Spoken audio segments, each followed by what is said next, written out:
Bonjour à toutes et à tous. Dans cette vidéo, on va examiner un exercice avec correction sur la résolution des problèmes d'élasticité par la méthode des contraintes. L'exercice consiste à déterminer les contraintes dans un barrage poids. Il est bien connu qu'un barrage est un ouvrage d'art placé en travers d'un cours d'eau. Il est destiné à retenir et stocker de l'eau ou à la dériver. Environ 40% des barrages dans le monde sont des barrages poids. Avant d'énoncer l'exercice proposé, je préfère donner dans un premier temps un bref aperçu sur les barrages poids. En effet, les barrages poids sont très courants en raison de leur robustesse et de leur capacité à retenir de grandes quantités d'eau. Leur conception repose sur le propre poids pour résister à la pression de l'eau. Ils sont construits principalement en béton. Ils créent des réservoirs qui peuvent être utilisés pour l'approvisionnement en eau potable, l'irrigation agricole et d'autres besoins industriels. Cette photo illustre un barrage poids caractérisé par sa largeur et sa hauteur. On effectue une coupe verticale à ce barrage en vue de visualiser une tranche de ce barrage poids.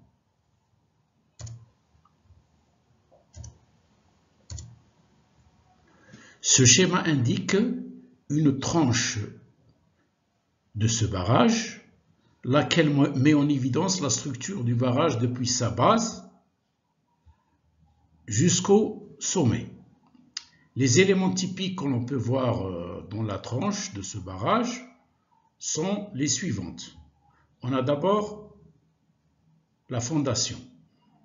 La fondation étant la base du barrage qui repose sur le sol. Elle doit être stable et solide, suffisamment solide pour supporter le poids du barrage et la pression de l'eau. Deuxièmement, on a le corps du barrage, représenté par cette tranche en coupe. C'est la partie principale du barrage. Généralement, elle est construite en béton. Ensuite, on a deux talus.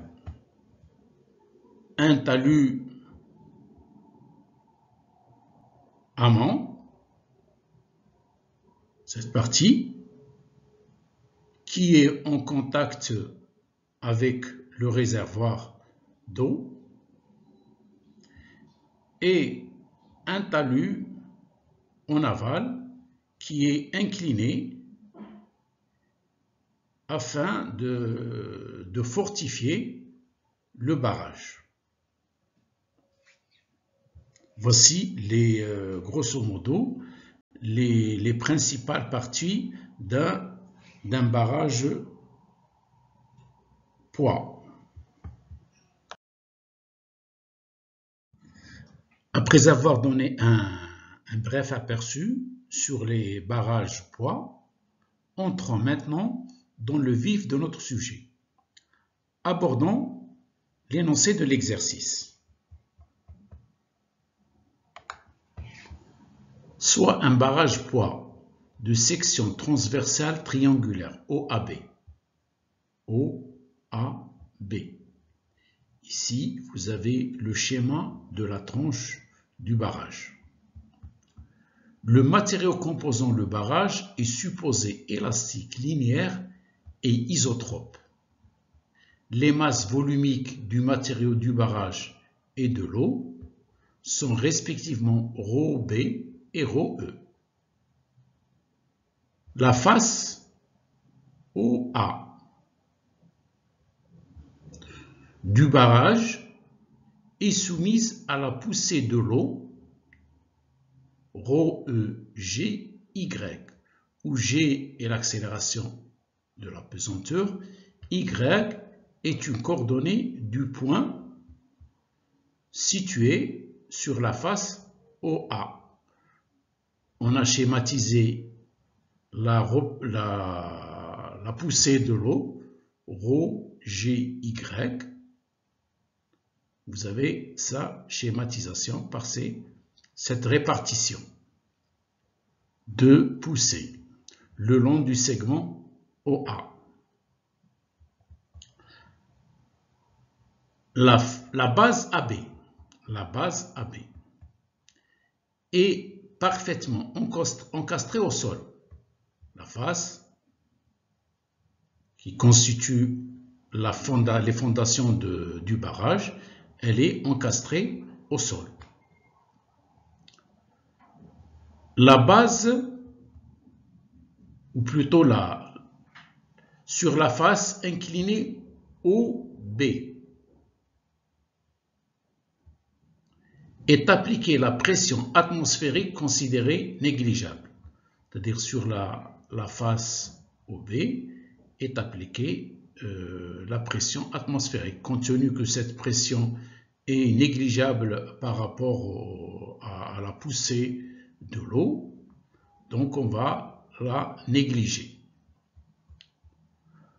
Compte tenu de la géométrie du barrage et du chargement appliqué, c'est-à-dire section transversale et chargement sont identiques sur toute la largeur, c'est-à-dire sur toute la largeur du barrage, c'est-à-dire le long de l'axe OZ.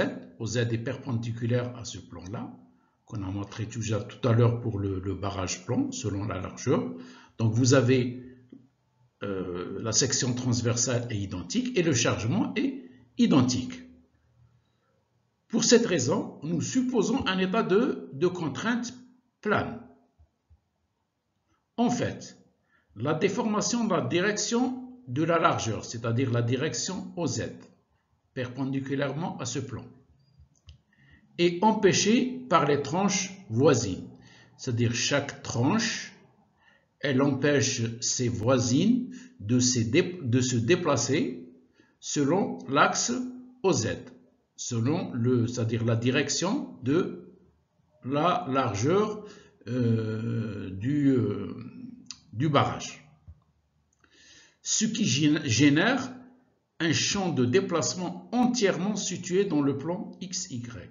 C'est-à-dire le champ de déplacement, il appartient au plan XY et qu'on n'a pas de déplacement suivant l'axe Z. En outre, on considère l'hypothèse que les composantes du tenseur de contrainte sont décrites par des fonctions affines des coordonnées x et y d'un point M quelconque, tel que sigma ij est égal à aijx plus bijy, où les coefficients aij, bij sont à déterminer. X et Y sont les coordonnées du point. Question. Première question. Donnez la forme générale du champ de déplacement U de M. En déduire la forme des tenseurs de déformation epsilon M et de contrainte sigma M d'un point M de coordonnées X, Y, Z. Deuxième question. Écrivez l'expression de chacune des composantes sigma ij M du tenseur de contrainte. Prouvez que l'équation de Beltrami est vérifiée. Troisième question. Établissez les équations d'équilibre ainsi que les conditions aux limites en contrainte d'une tranche du barrage. Calculez les coefficients aij et bij. Quatrièmement, déterminez en tout point du barrage le tenseur de contrainte sigma M.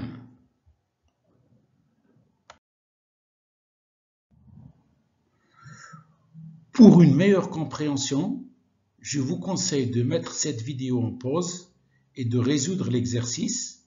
Vous pouvez ensuite revenir pour visionner la solution.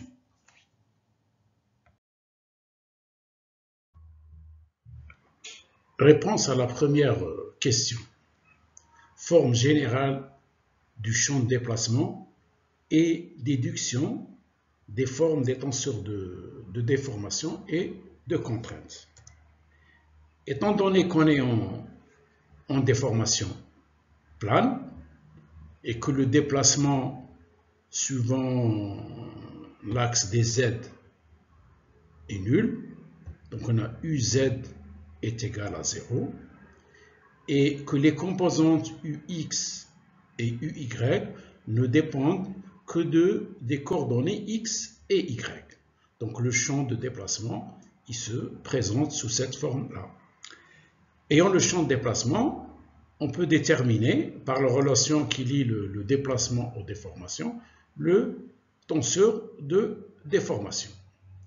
On remarque que les composantes sur la troisième ligne, troisième colonne, sont nulles du moment que U de Z est égal à 0 et que U de X et de U de Y ne dépendent pas de la coordonnée Z.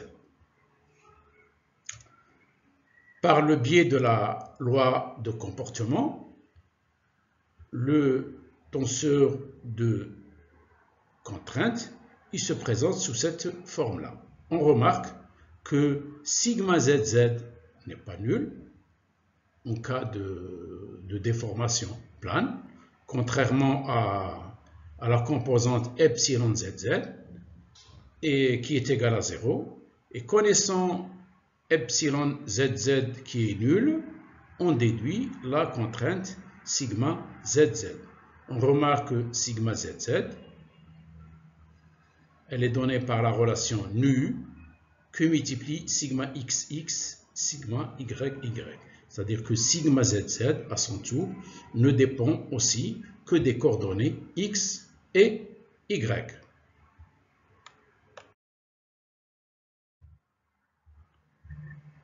Réponse à la deuxième question. Écriture de l'expression de chacune des composantes sigma ij du tenseur de contrainte et vérification de l'équation de Beltrami.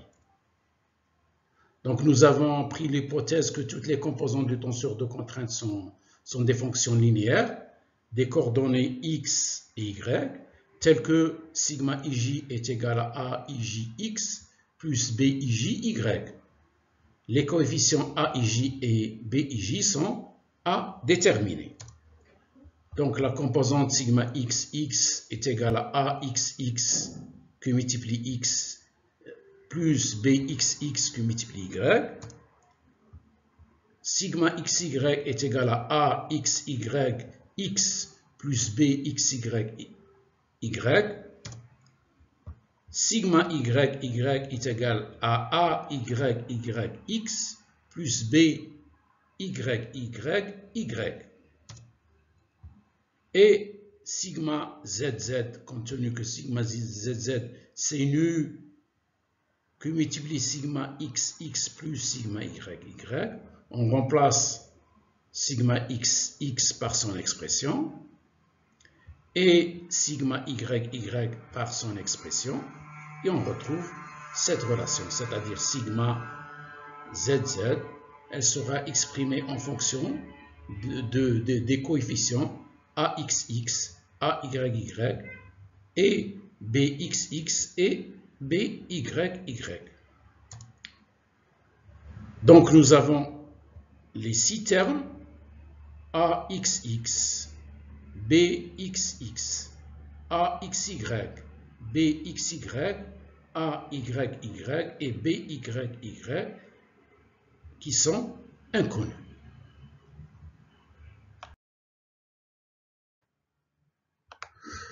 Pour que le champ de contrainte soit compatible, il faut qu'il vérifie l'équation de Beltrami. Or, on sait que l'équation de Beltrami, elle représente les équations de compatibilité de déformation écrites en contrainte. On a deux formes d'écriture de l'équation de Beltrami, la forme matricielle et la forme indicielle. Alors, sous forme matricielle, on peut dire que cette équation de Beltrami, elle est donnée par le Laplacien de sigma plus 1 plus nu gradient du gradient de la trace de sigma égale à 0. Ceci représente 6 équations scalaires. En écriture indicielle, on peut l'écrire sous la forme indicielle, sigma ij virgule ll plus 1 sur 1 plus nu, sigma ll virgule ij. Compte tenu que les contraintes sont des fonctions linéaires, des coordonnées x et y, ceci implique que sigma ij virgule ll égale à 0. C'est-à-dire que je rappelle que virgule ll, c'est-à-dire on dérive 2 fois par rapport aux coordonnées. Donc l'équation de Beltrami, elle se réduit à, sous forme indicielle, à sigma ll virgule ij égale à 0. Donc on va réécrire ces 6 équations. Donc vous voyez que l'écriture sous forme explicite de l'équation indicielle sigma ll virgule ij égale à 0, on a ces 6 équations. On remarque qu'on n'a que des dérivés, on dérive 2 fois par rapport à x, 2 fois par rapport à y ou 2 fois par rapport à z, ou on dérive à chaque fois 2 fois par rapport à x et y, ou par rapport à x et z, ou par rapport à y et z. Donc on remarque que les 6 équations scalaires ne font apparaître que les dérivées secondes des composantes du tenseur de contrainte par rapport aux coordonnées x et y.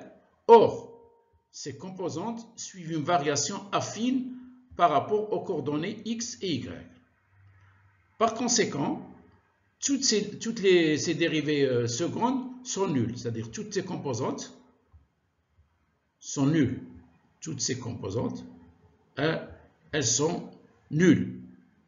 Il en résulte que l'équation de Beltrami est vérifiée et que le choix de l'hypothèse d'un champ de contrainte affine est justifié. C'est la raison pour laquelle on a pris un champ de contrainte affine afin de vérifier l'équation de Beltrami.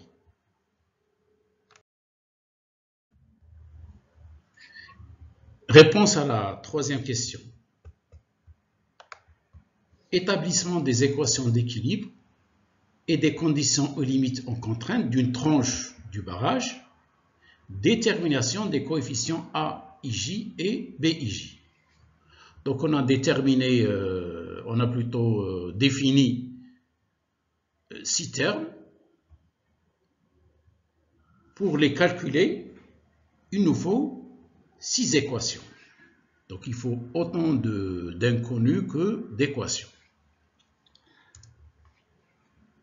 Ces équations proviennent des équations d'équilibre et des conditions aux limites du problème, mais les conditions aux limites en contrainte. Examinons d'abord l'équation d'équilibre. Équation d'équilibre divergence de sigma plus F égale à 0. F étant les forces de volume. On a les forces de pesanteur qui sont montrées par le G, l'accélération de la pesanteur. Donc elle est dirigée suivant l'axe des Y et dans le même sens que Y. Les forces de volume est égale à ρ B, c'est-à-dire la masse volumique du matériau du barrage, que multiplie l'accélération de la pesanteur G. On a la forme du tenseur de contrainte. Donc divergence de sigma, c'est un vecteur qui a 3 composantes. Ces 3 composantes qui sont indiquées. Les forces de volume, la composante, 3 composantes aussi. La composante suivant x est nulle et suivant z est nulle. On n'a que la composante suivant y qui est égale à ρ B G, c'est-à-dire la masse volumique du matériau du barrage, que multiplie G. Nous déterminons par le biais de l'équation d'équilibre sous forme vectorielle les relations scalaires qui lient les différents termes inconnus AIJ et BIJ qui composent les composantes du tenseur de contrainte sigma XX, sigma XY, sigma YY et sigma ZZ. L'équation d'équilibre sous forme vectorielle, elle est donnée par divergence de sigma plus F égale à 0 et qui va nous donner ces trois équations scalaires. La première équation scalaire, la dérivée de sigma XX par rapport à X, c'est AXX. Sigma XX, on la dérive par rapport à Y, c'est BXY. Donc on a terminé avec la première équation scalaire. La deuxième équation scalaire, la dérivée de sigma YX par rapport à X, c'est AXY. La dérivée de sigma YY par rapport à Y, c'est BYY. Plus, on a ici la composante de la force de volume égale à 0. Troisième équation scalaire, nu, que multiplie la dérivée de sigma ZZ par rapport à Z. Or, il n'y a aucune composante qui dépend de Z. Donc, cette composante est égale à 0. En fait, nous sommes arrivés à ces équations. La première, AXX plus BXY égale à 0. La seconde, AXY plus BYY plus rho BG égale à 0. Et la troisième équation, 0 égale à 0. Donc c'est une équation qui nous donne aucune information sur les inconnus, c'est-à-dire c'est une équation triviale. Donc l'équation d'équilibre, l'équation scalaire d'équilibre, nous a permis de déterminer uniquement deux équations scalaires, qui sont la première équation et la deuxième équation. N'oublions pas que nous avons six composantes, 6 termes à déterminer, et ces 6 termes, il nous faut encore d'autres équations scalaires. C'est-à-dire nous avons déterminé 2, il nous faut encore 4 équations scalaires qu'on va déterminer avec les conditions aux limites en contrainte. Examinons les conditions aux limites en contrainte afin d'en extraire d'autres équations. La première condition à limite, elle est relative à la face OA. Donc sur la surface immergée SCOA, cette face, dont la normale est NOA, qui est égale à moins x. Elle est opposée au vecteur unitaire x. La contrainte est proportionnelle à la profondeur y, telle que la contrainte qui est appliquée sur cette face est égale à ρ E Gy x. Elle est dans la direction de x.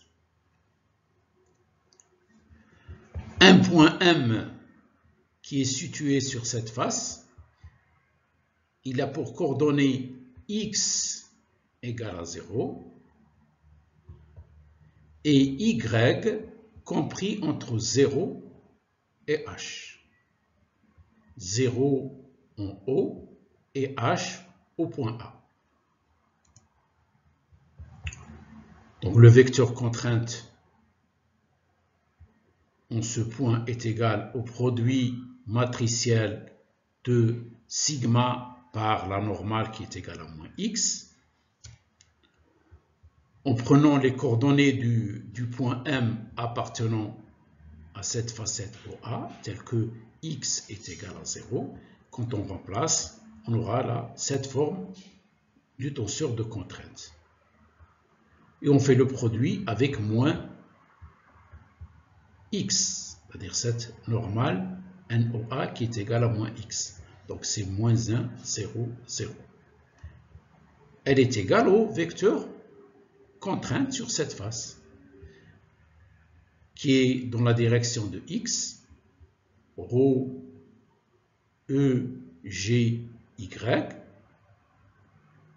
et suivant y et z, ces composantes sont égales à 0. Donc ceci, on va faire ce produit matriciel.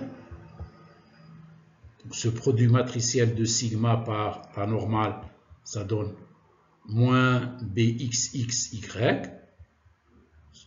projection sur l'axe des x, projection sur l'axe des y, moins bxy que multiplie y, et la troisième composante est égale à 0. Et on écrit cette égalité. Donc ça va nous donner comme relation deux relations. Bxx est égal à moins ρEg et Bxy égale à 0. La troisième équation ne donne aucune information sur la relation entre les inconnus. Donc c'est une équation triviale. Donc nous avons déterminé encore deux équations issues de la condition aux limites sur la face OA. On va examiner maintenant l'autre face OB. Pour le moment, nous avons en tout 4 équations et on n'oublie pas aussi qu'on a 6 inconnus à déterminer.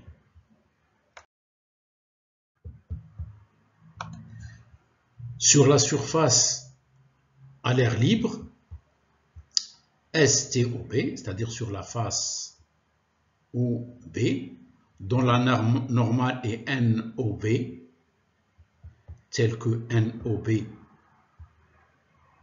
est perpendiculaire à OB, et on sait que OA est égal à AB, donc on a ici un angle de 45 degrés. Donc la normale, sa projection sur l'axe des x, c'est 1 sur racine de 2. Elle est positive. Par contre, sa projection sur l'axe des y, c'est moins 1 sur racine de 2. Le vecteur contrainte est nul. Donc cette face est libre, le vecteur contrainte est nul. Un point M qui appartient à cette surface, il a pour coordonnées x égale à y, du moment que ici on a les côtes A, B est égal à A, donc vous avez x égale à y, et que x varie entre 0 et h. La même chose pour y, elle varie entre 0 et h. Le vecteur contrainte en un point appartenant à cette facette, c'est sigma par n OB, et on va faire ce produit, sachant que sur cette facette, sur cette surface, x est égal à y, donc on remplace y par x, et on fait le produit matriciel de sigma par n, et on retrouve les équations scalaires que voici. Donc la première équation scalaire axx plus bxx moins axy moins bxy égale à 0. Deuxième équation scalaire entre les inconnus, AXY plus BXY moins AYY moins BYY égale à 0.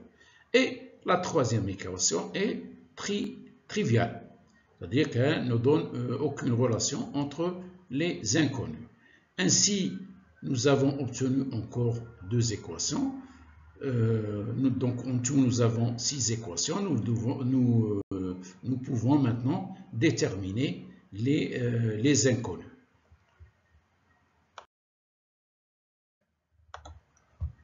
On récapitule les 6 équations obtenues qui sont affichées. Donc à partir de ces 6 équations, on va déterminer les 6 inconnus.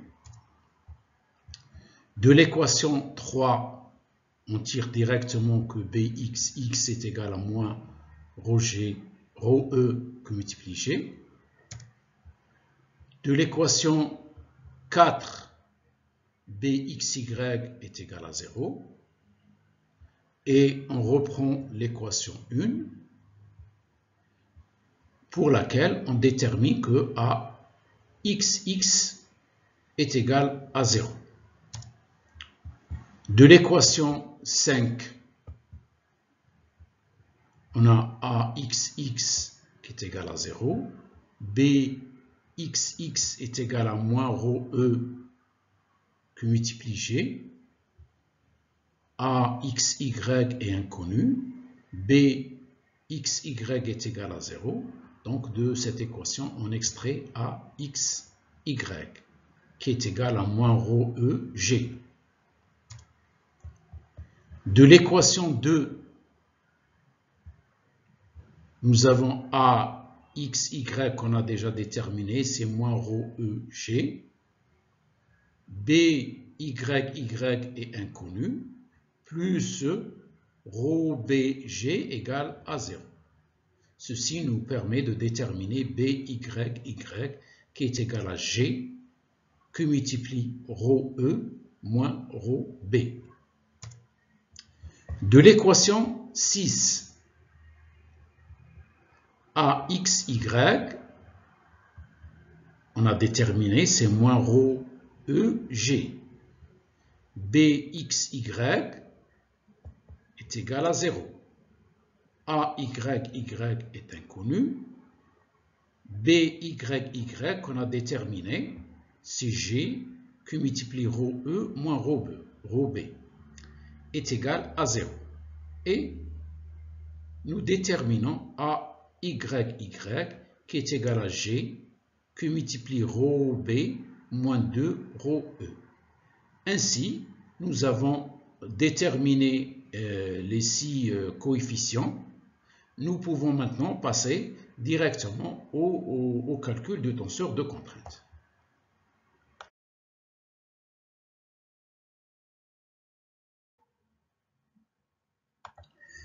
Réponse à la dernière question. Détermination en tout point du barrage du tenseur de contrainte sigma. Donc nous avons la forme du tenseur de contrainte. Nous avons déterminé les 6 composantes AIJ et BIJ pour lesquelles BXY et AXX est égal à 0. Donc il suffit de remplacer dans les formules de sigma XX des composantes sigma IJ, de remplacer les termes par la valeur trouvée.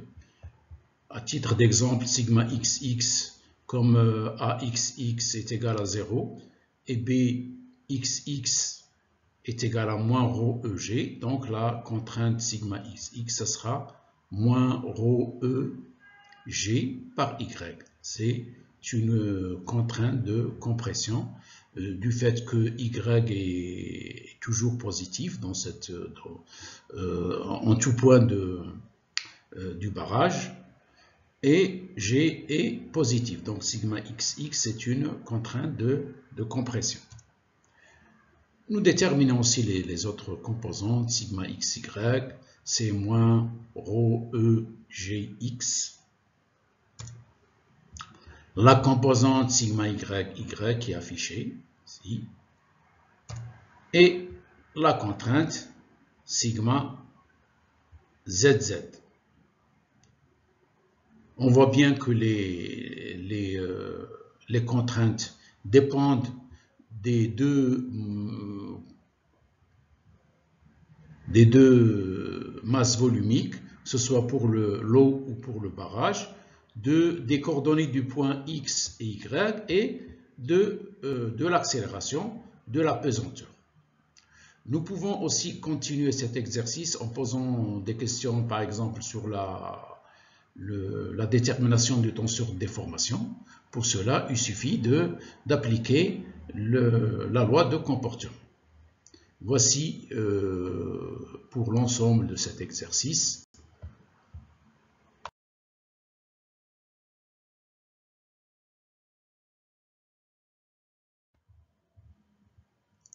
Nous arrivons à la fin de cette séance vidéo.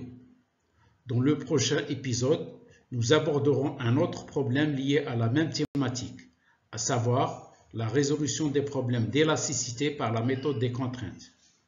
Prenez soin de vous, au revoir et à bientôt.